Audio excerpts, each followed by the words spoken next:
1964 Daytona 500 was a chance for Chrysler to regain ground against the Fords, which dominated the '63 race.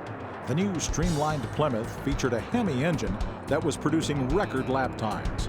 Coming into the race with such a powerful car, Richard Petty was as confident as he had ever been.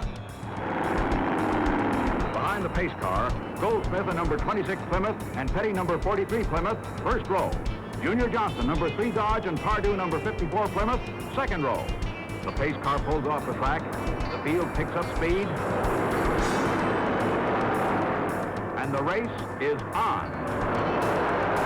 Going into the first turn, it's wheel to wheel.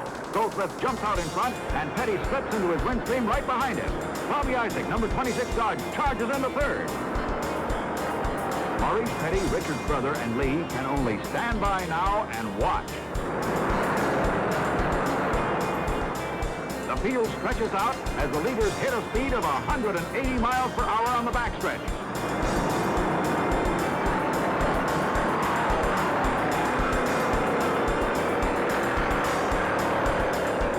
Goldsmith takes lap one, but not by much. Petty is moving up. Petty passes. The fans loved the friendly, young Richard Petty. He was quickly becoming one of NASCAR's most popular drivers. Despite early challenges by Paul Goldsmith, Bobby Isaac, and A.J. Foyt, Petty would lead for much of the race.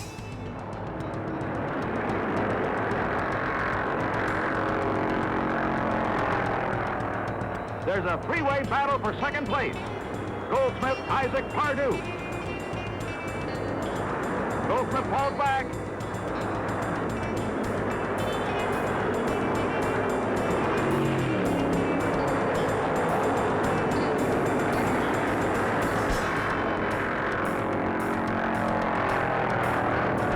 Pardue and Isaac are still fender to fender.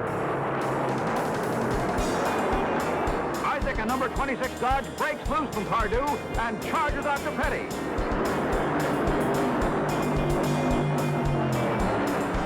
Isaac catches Petty. Can he pass?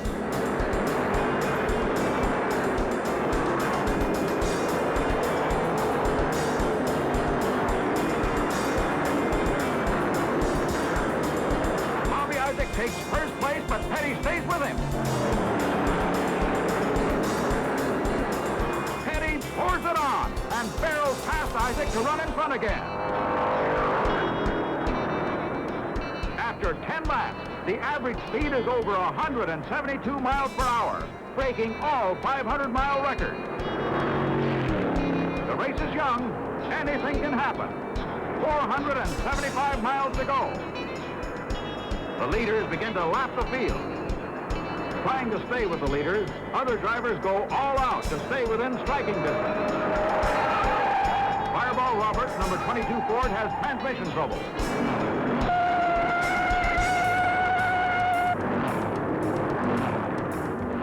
In the first 40 minutes of the race, 16 cars run out of iron.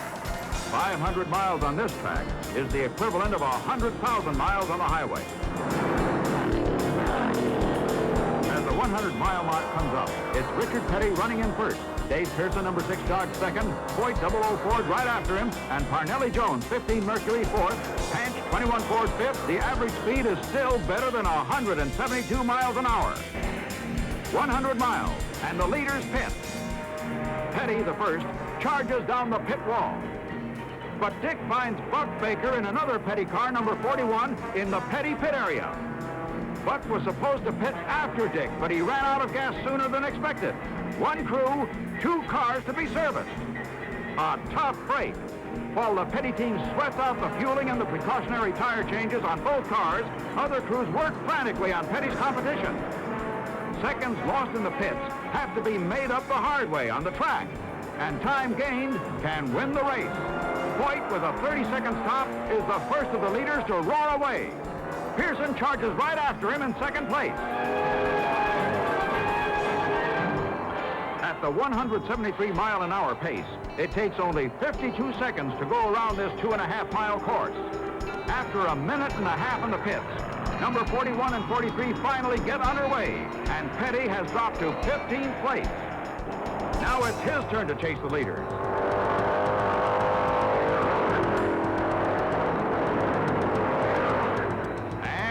does. Rim riding this high bank track flat out at 175 miles an hour. Oh, Dave Pearson hits the wall, coming into the main straightaway.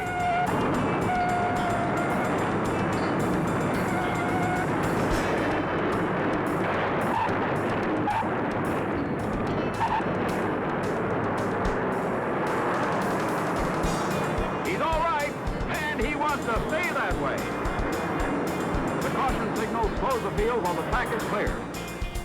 Dave Pearson was running second when he blew a tire and hit the outside wall. He emerged from the car okay, but his car was done for the day. They're off and running again, and Petty is still charging. Only one car stands between him and first place, Goldsmith. And on lap 52, Petty passes to take the lead again.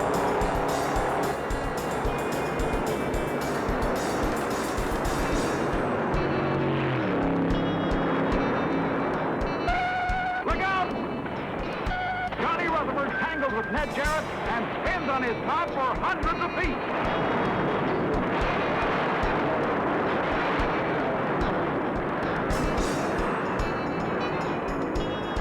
Is Johnny all right?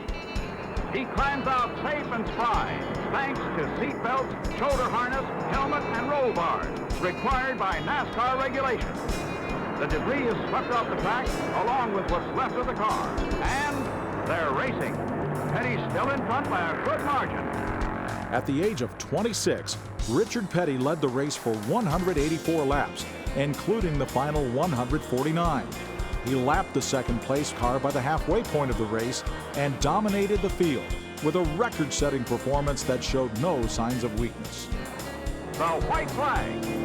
One more lap to go, and Richard Petty is still moving along easy and strong. Richard has one lap lead over second, 2 laps over third and fourth. The crowd cheers as Richard Petty in his number 43 Plymouth takes the checkered flag going away.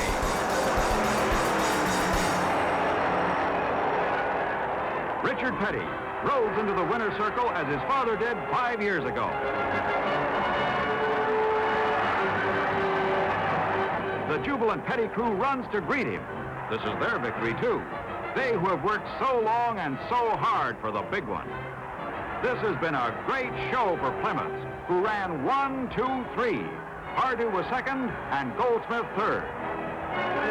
Miss Firebird presents the victory flag. And for the Pettys, Lee and Richard, there's nothing like checkered flags to make happy time.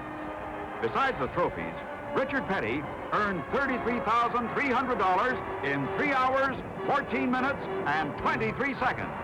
As Lee said, it's a big accomplishment to beat the best.